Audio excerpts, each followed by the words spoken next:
What is something you only notice when it's bad? Septic tank issues. Plumbing in general. Heck. Infrastructure in general. Who notices a not potholed road or consistently functioning electrical power? I'll actually notice if a road is extremely smooth because it's a rarity here to not have potholes. But I agree otherwise. There's nothing like driving on a freshly paved road. It's what I imagine driving on a cloud would be like. Live sound mixing. No one looks at the sound booth guy/gal until there's mic feedback. Heck, it's been a movie cliché for years. The bad or newcomer bands have mics feedback just to signal the audience how bad they are, lol. Or every scene in any show or movie, when someone uses mic they test to see if it's working and it feedbacks every time. As a live sound engineer, it's a huge pet peeve of mine. Any real sound engineer is going to take that mic and walk around on the stage specifically trying to find any sources of feedback. Then account for them. What causes feedback? Feedback is exactly what it sounds like. It's easier to explain for an extreme scenario. Sound goes into microphone. Sound comes out of speaker. Sound from speaker goes back into microphone and on and on and on, which creates that horrible noise that is feedback. It typically happens in a more nuanced fashion. There can be certain frequencies or pitches that different microphones can pick up better than other frequencies. It's why you use different types of microphones for different instruments. So it's important to find those frequencies before the performance for every microphone and equalize them in a way that cuts those frequencies down. Not completely out, but down enough so that it's not loud enough to come out of the speaker and back into the microphone, causing feedback. The frequency/pitch you hear when feedback happens is the frequency that needs to be taken out. It's why sometimes you can have the stereotypical high-pitched feedback you hear in movies, but also a low wobbly pitched feedback from, say, a kick/bass drum or something. An experienced sound engineer can recognize what frequency it is just by hearing it, and can also hear feedback before it happens because they can hear that frequency start to build unnaturally from the speakers. For example, if I hear a slight wah-wah hard to type the noise, I'll know immediately, oh, that's 400 Hz, I'm gonna take that out of the acoustic guitar a little bit. It's what makes the trope that every mic in a movie or show feeds back initially so aggravating. Even a SPEEPty sound engineer wouldn't let that happen. Thanks for the explanation. I found it interesting. I think he will appreciate your positive feedback. The dust that collects on the floor trim in the house. I know it's bad when I see the huge dust bunnies in the hallways next to the trim. Just live in candlelight. If you can't see it, it doesn't exist. For real. 2 of the 4 bulbs in my bathroom had been burned out for a little while. And I didn't know what wattage they were and stupidly got 75 watt bulbs. I had to take 2 of them out because, 150 combined watts is more than enough. The amount of cat hair and dirt I hadn't noticed before in the corners and on the baseboards. I always know when it's time to change the batteries in my makeup mirror because I'll think,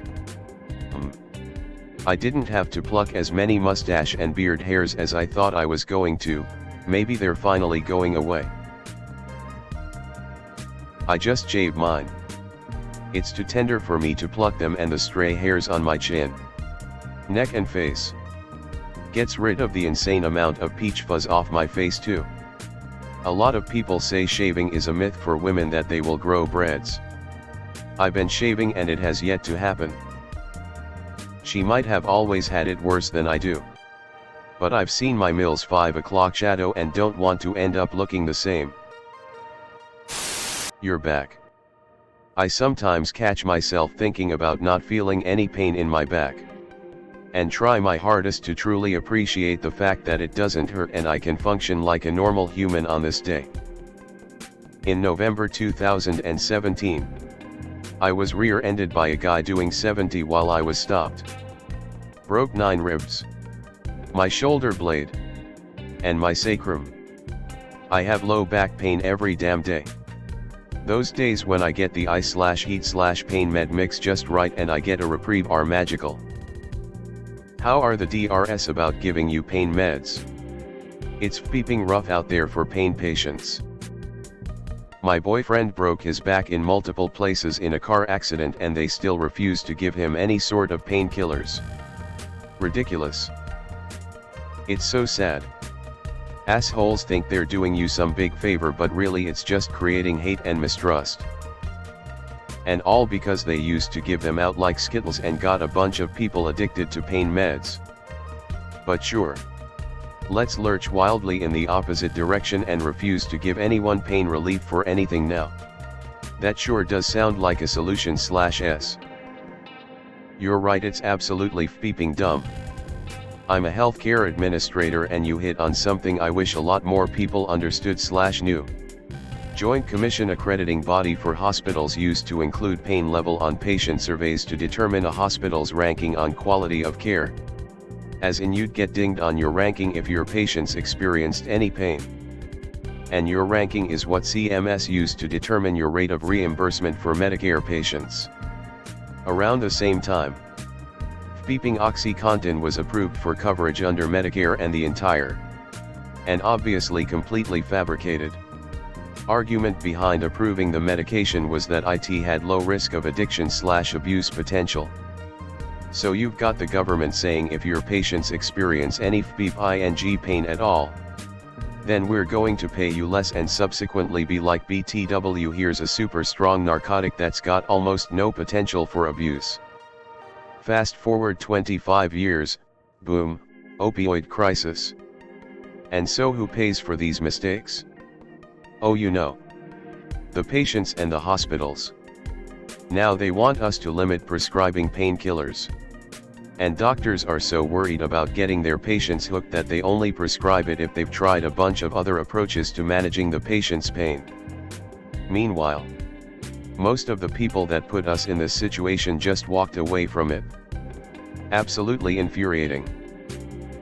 What was infuriating was watching OxyContin scripts drop by 90% immediately after they switched to the abuse deterrent tablets. Close to 90% of OxyContin scripts were for abuse/addiction. This went to Opana until they quickly switched to abuse deterrent tabs as well. Now it's the Oxy 30 mg immediate release tabs. What was infuriating was watching OxyContin scripts drop by 90% immediately after they switched to the abuse deterrent tablets. Close to 90% of OxyContin scripts were for abuse/addiction. That's not actually the case. A big reason why the percent of OxyContin scripts dropped so fast once they approved Stampsa and similar abuse deterrent versions isn't because most patients were abusing it. It was because as soon as abuse deterrent formulations went on the market, most major insurance companies took generic and brand OxyContin off their drug formulary. So a prescription for OxyContin that a patient had been taking for intractable cancer pain for months would suddenly cost $900 a month, while Stampsa with the same active medication and dose, just a different mechanism of action, might only cost $50 a month if you are lucky. However, if you don't have a really good insurance plan, the abuse deterrent version might only be covered at a rate of 40 to 60% since it's a new med with no generic available, which would mean a $200 to $300 monthly cost. Lots of people switched because they couldn't afford to stay on it. I'm not saying a decent chunk of the Oxy prescriptions weren't for abuse/diversion purposes, but it was nowhere close to 90%.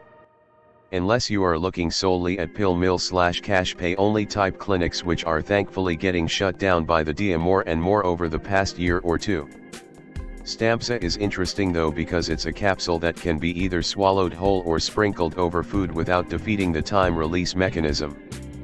Basically each little granule inside of the capsule is time released, which theoretically makes it much harder to get high off of it, as it is a slow, steady dose of pain management and not an all-at-once rush/euphoria. Given how new it is, It'll be interesting to see if the long-term data on its use actually does significantly reduce addiction and abuse potential, or if determined addicts will find another way to defeat it. I certainly hope it will improve the opioid epidemic. Hey guys, if you like this video then smash that like button. Subscribe to the channel for more contents like this. And don't forget to press that bell icon to get notified for future videos. Thanks for watching. Click here to see more videos.